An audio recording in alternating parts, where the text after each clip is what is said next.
Na Ponta da Linha, com Rogério Calazans. Olá, ouvinte Jovem Pan, eu sou Rogério Calazans, estou aqui na Ponta da Linha. E hoje eu falo sobre a dúvida do ouvinte sobre revisão de contratos e ele manda e-mail perguntando o seguinte: tenho um contrato e o valor da parcela ficou oneroso demais e eu não estou conseguindo mais pagar as parcelas do meu contrato de financiamento. Existe a possibilidade de fazer revisão? Isso é seguro? Como é que isso funciona?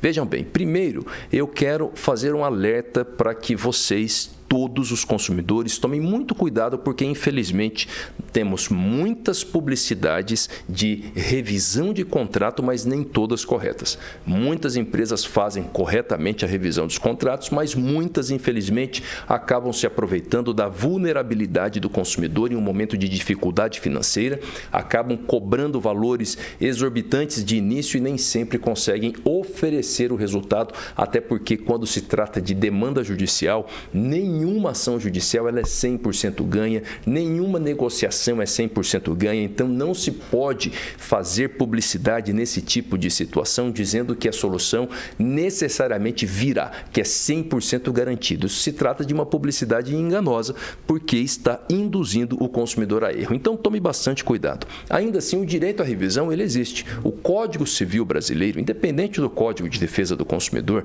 ele assegura o direito a fazer revisão de qualquer contrato quando o valor das parcelas do contrato se tornam demasiadamente onerosas em razão de eventos externos, força maior, caso fortuito. É o caso, por exemplo, da pandemia.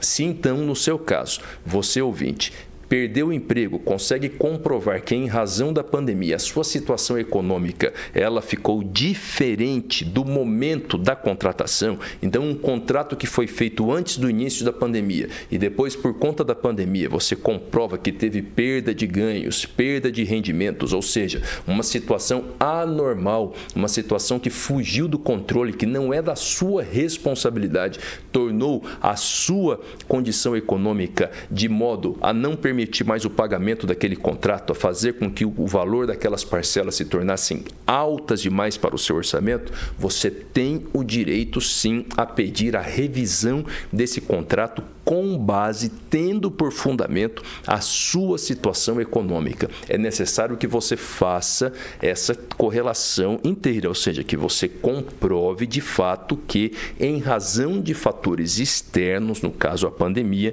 de fato você perdeu o rendimento e que, portanto, hoje você não tem mais condições de pagar o contrato, não foi por uma questão de mera desorganização financeira sua, mas sim em razão dessa conjuntura econômica que fugiu ao controle de todas as pessoas. O que o direito coíbe é a irresponsabilidade e também a má-fé, que acontece nos casos em que as pessoas sabidamente não podem pagar por uma determinada parcela e ainda assim vão lá e fazem a contratação já com o intuito de buscar depois socorro judicial ou algum tipo de negociação para não pagar algo que elas sabiam que não podiam ter contratado. Nesse caso, trata-se de má-fé e não está dentro das possibilidades de revisão. Na Ponta da Linha, Rogério Calazans, aqui na Jovem Pan, um grande abraço.